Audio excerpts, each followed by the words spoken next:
अच्छा, हनुमान जी से बड़ा विद्वान कोई हो सकता है क्या? हनुमान जी कितने बड़े विद्वान हैं। गोस्वामी जी के शब्दों में तो ज्ञानिनाम अग्रगण्यम, ज्ञानियों में अग्रगण्य है हनुमान जी, और बुद्धिमानों में बुद्धिमताम वरिष्ठम, हनुमान जी के जैसा कोई बुद्धिमान नहीं है। वाल्मीकि रामायण में तो श्री रघुनाथ जी स्वयं अपने मुखारविंद से कह रहे हैं, शौर्यम दार्क्ष्यम बलम धैर्यम प्रज्ञता नय साधनम विक्रमश्च प्रभावश्च हनुमति कृतालय। उत्तरकांड में भगवान श्री राम कह रहे हैं कि हे महर्षि अगस्त्य जी महाराज, हमको ऐसा लगता है कि समस्त सद्गुणों ने हनुमान जी को ही अपना निवास स्थान बना लिया है। हनुमान जी के जैसा शौर्य किसी में नहीं दिखाई पड़ता। शर्मा जी, बहुत से लोग शूरवीर तो होते हैं, शौर्य तो उनमें होता है, पर दक्षता नहीं होती है। अब इतिहास की उन घटनाओं के स्मरण की आवश्यकता नहीं है। इतिहास का अनुशीलन करने वाले ऐसी तमाम चीजों को ध्यान में रखते हैं। हमारे जो पूर्वज थे उनमें शौर्य कम नहीं था, पर जिनमें शौर्य है आवश्यक नहीं उनमें दक्षता हो, कुशलता हो। दक्षता के अभाव में उनका शौर्य किसी काम में नहीं आया। पृथ्वीराज चौहान में कम शौर्य था क्या?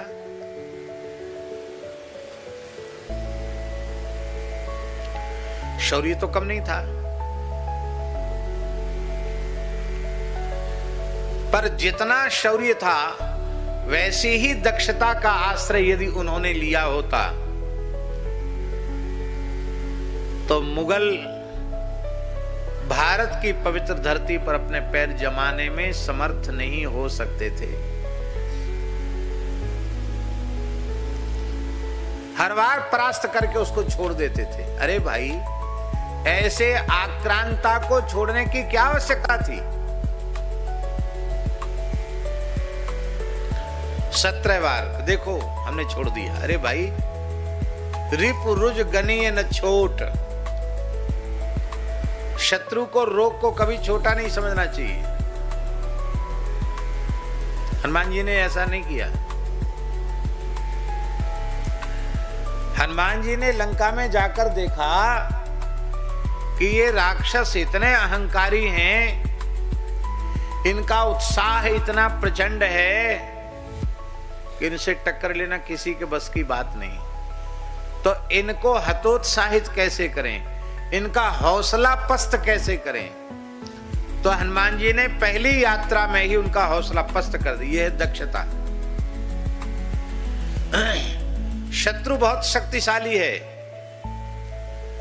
उसके पास अपार जनबल, धनबल, शारीरिक शक्ति का बल है, सिद्धियों का बल है, अनेक प्रकार के बलों से संपन्न है शत्रु। किंतु नीति यह कहती है कि पहले वार में ही तुम भले ही कमजोर हो, पर ऐसा वार करो, ऐसा प्रहार करो कि तुम्हारे एक ही प्रहार में शत्रु का हौसला पस्त हो जाए, फिर उत्साहित नहीं होगा। छत्रपति शिवाजी जो सफल हो पाए उसके मूल में कारण यह था, शौर्य तो उनमें खूब था, पर शौर्य के साथ दक्षता भी थी। ऐसा नहीं था कि हम मर जाएंगे पर युद्ध में पीठ नहीं दिखाएंगे। अरे भाई, पीठ दिखाने की क्या बात है? जहां जरूरत पड़े वहां भाग लो, जहां जरूरत पड़े वहां खड़े हो जाओ। इस कुशलता के कारण छत्रपति शिवाजी सफल हुए। हम कोई कोबड़ छोट का हतपराधु बड़ा छोटा नहीं बता रहे हैं, पर शौर्य के साथ दक्षता जरूरी है। हनुमान जी ने पहली यात्रा में 5 सेनापतियों का वध किया। कितना? 5 सेनापति फौज लेकर के आए, रावण की अजय फौज समाप्त कर दिया। 7 मंत्री पुत्रों को समाप्त किया। और अक्षय कुमार को समाप्त किया। अक्षय कुमार को क्यों समाप्त किया? अक्षय कुमार का अपराध बहुत ज्यादा नहीं था, पर हनुमान जी ने अक्षय कुमार को समाप्त कर दिया। चाहते तो छोड़ सकते थे उसको। और वाल्मीकि में तो यहां तक संकेत है कि अक्षय कुमार के वध के बाद हनुमान जी को थोड़ा पश्चाताप भी हुआ। और आश्चर्य की बात है, माने इतना प्रचंड पराक्रमी है अक्षय कुमार कि हनुमान जी के साथ जो उसका युद्ध हुआ है, आकाश में सिद्ध ऋषि मुनि वो विस्मित हो रहे हैं उसके पराक्रम को देख करके। हनुमान जी भी कहते भाई विलक्षण पराक्रमी है, पर क्या करें, आज इसको मारना ही पड़ेगा। क्यों मारना पड़ेगा? इसको कहते दक्षता। क्यों मारना पड़ेगा? आप लोग ध्यान दें, अंगद जी ने कहा कि आप लोग चिंता न करें, मैं लंका जा सकता हूं। लौट के नहीं आ सकता। तो लौट के नहीं आ सकता, क्या कारण है भाई? थक जाओगे, क्या बात है? क्यों नहीं आ सकते लौट के? अंगद कहे जाऊं मैं पारा, जिय संशय कछु फिरती वारा। लौटते समय हमको अपने प्राणों का संदेह है, हो सकता मैं जीवित न आऊं। तो जीवित न आऊंगा तो फिर समाचार कौन सुनाएगा? तो क्या श्री अंगद जी इतने कमजोर हैं जो उन्हें आत्मविश्वास नहीं है कि मैं लंका जाकर लौट के नहीं आ पाऊंगा? उसका कारण जानते हैं आप? उसका कारण यही है कि अंगद भी कोई सामान्य बाप का बेटा नहीं था, बाली का पुत्र था। जैसे यहां भी बड़े आदमी जो हो जाते हैं, उनके बालक बालिका यहां नहीं पढ़ते, विदेश में जाके पढ़ते हैं। अमेरिका पढ़ रहे हैं, लंदन पढ़ रहे हैं, जर्मन पढ़ रहे हैं, ऐसा होता कि नहीं? अब तो एक फैशन चल गया कि विदेश भेजो, भले ही वहां से सब संस्कार चौपट करके आवें और सारी सभ्यता को धो करके आवें, लेकिन भेजो विदेश, तभी लोगों के बीच में हमारा बड़प्पन प्रतिष्ठित होगा। ऐसी एक धारणा लोगों में बन गई। उस समय क्या था? उस समय बाली भी बहुत प्रभावशाली था। बाली ने अपने पुत्र को पढ़ने के लिए देव गुरु बृहस्पति की पाठशाला में भेजा था। स्वर्ग में पढ़ने जाता था बाली। आप सोचो, वहां पढ़ने जाता था। और भैया, जब बाली का पुत्र अंगद बृहस्पति के गुरुकुल में पढ़ सकता है, तो रावण कोई कमजोर है? रावण तो बाली का मित्र था। इसलिए रावण का पुत्र अक्षय कुमार भी बृहस्पति की पाठशाला में ही पढ़ता था। और दोनों में बालकों में प्रेम तो होता ही है, प्रेम में झगड़ा भी होता है। रावण और बाली की मैत्री प्रसिद्ध थी, अक्षय कुमार और अंगद की भी मैत्री थी। पर अंगद थोड़े मजबूत ज्यादा पढ़ते थे, वो कभी कभी पिटाई कर देते थे अक्षय कुमार की। अक्षय कुमार थोड़ा कम था, आयु में भी कम था, 1-2 साल अंगद से छोटा था। तो बच्चों में आपस में विद्यालय में मारपीट हो जाती है तो किसको शिकायत करेंगे? गुरुजी को। तो बृहस्पति जी को अक्षय कुमार कहता कि गुरुजी अंगद मुझे मारता है। ठीक है, कोई बात नहीं, हम अंगद को समझा देते हैं। समझाया, 2 बार 3 बार हो गया। अब तो गुरुजी नाराज हो गई, तो बड़ा उद्दंड है, उद्धट है, बार बार पीट देता है। तब बृहस्पति ने कहा, ए अंगद, कान खोलकर सुन, आज के बाद यदि तुमने अक्षय कुमार को मारा और अक्षय कुमार ने एक भी थप्पड़ तुम्हारे ऊपर चला दिया तो तुम निष्प्राण हो जाओगे। अक्षय कुमार के एक ही प्रहार से तुम निष्प्राण हो जाओगे। ये बृहस्पति जी ने श्राप दे दिया था। तो हनुमान अंगद जी जानते थे, जी संशय कछु फिरती वारा। रावण को पता है कि मेरे बेटे को यह आशीर्वाद प्राप्त है, तो वो जरूर भेजेगा, हम कुछ न कुछ उपद्रव तो करेंगे। रावण ठंडा पड़ेगा नहीं और कहीं अक्षय कुमार ने मेरे ऊपर प्रहार किया तो मैं तो निष्प्राण हो जाऊंगा। तो उन्होंने अंगद जी को लंका में बढ़िया प्रेम से निर्विघ्न रूप से आने जाने का रास्ता साफ कर दिया हनुमान जी ने। यह है हनुमान जी की दक्षता। शौर्यम दार्क्ष्यम बलम। बहुत से लोगों में बल तो होता है, शारीरिक शक्ति और अंतःकरण की शक्ति होती है उनमें,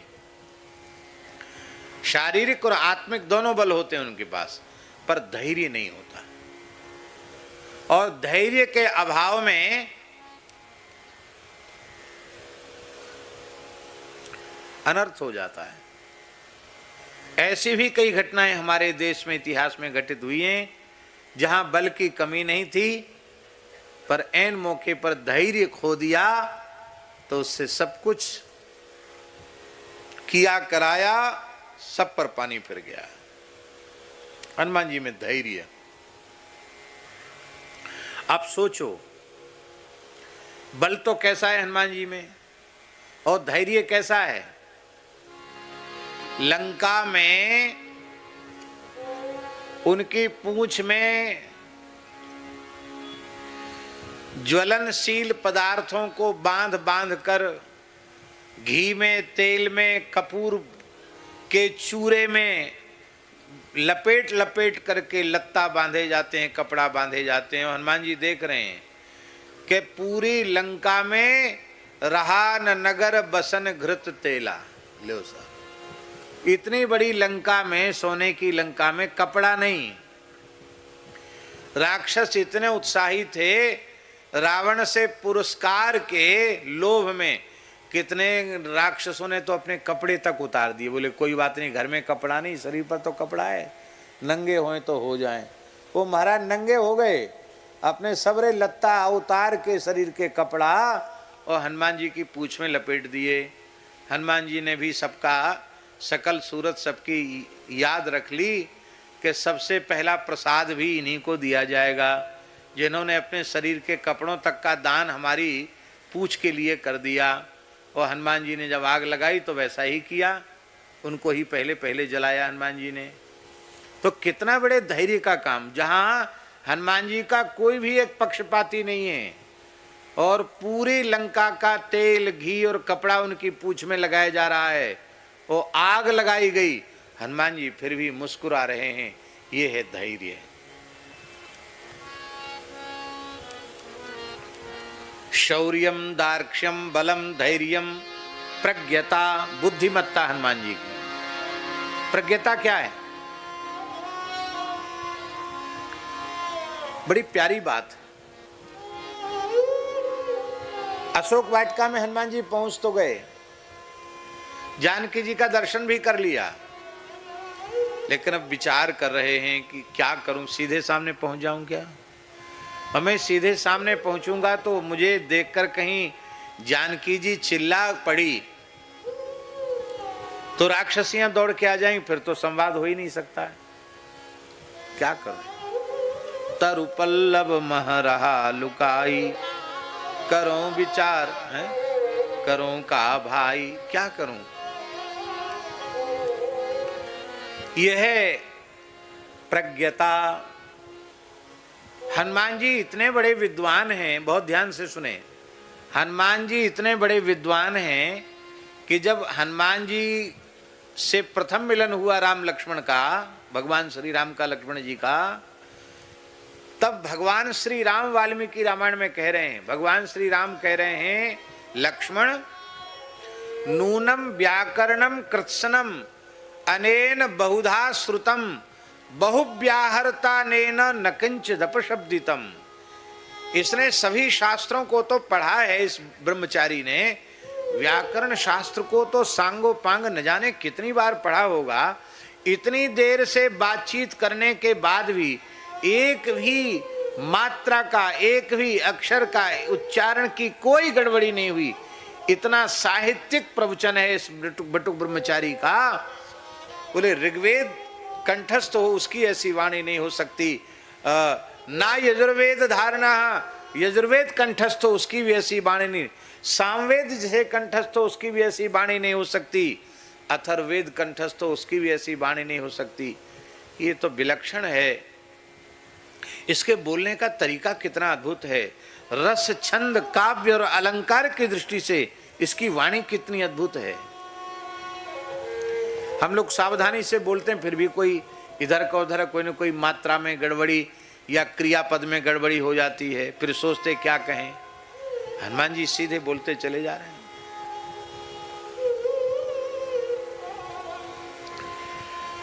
तो जैसा साहित्यिक वक्तव्य प्रस्तुत करके हनुमान जी ने भगवान श्री राम लक्ष्मण को आश्चर्य में डाल दिया, वैसा ही वक्तव्य जानकी जी के सामने नहीं दे सकते थे क्या?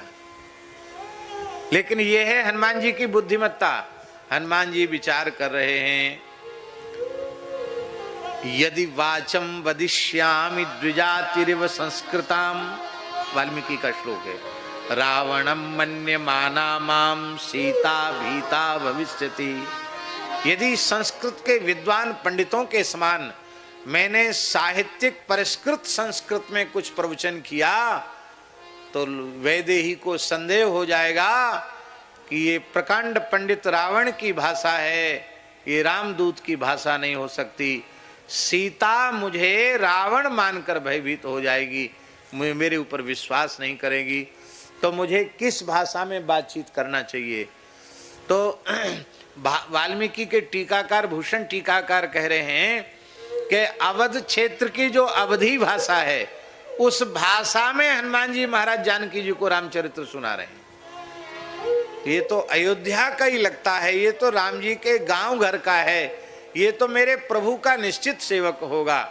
और श्री जानकी जी को विश्वास जनाया है। ये है प्रज्ञता।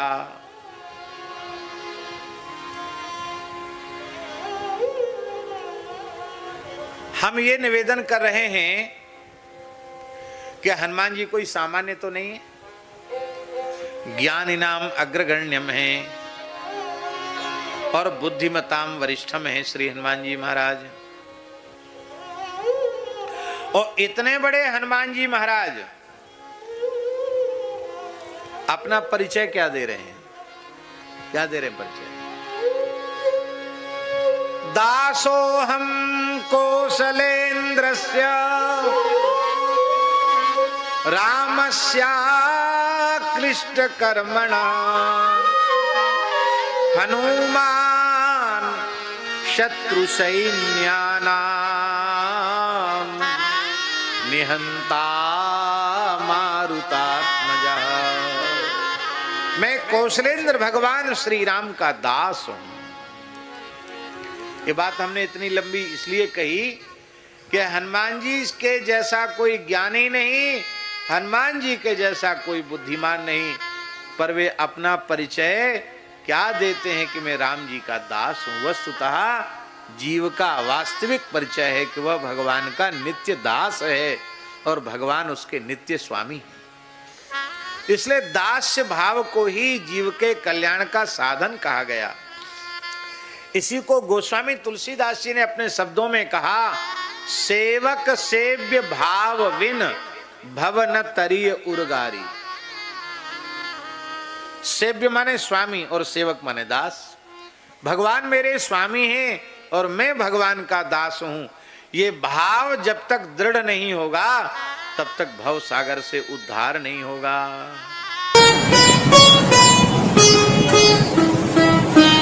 श्री सीताराम प्रतिदिन सत्संग एवं दर्शन के लिए श्री महाराज जी के ऑफिशियल चैनल को जरूर सब्सक्राइब करें।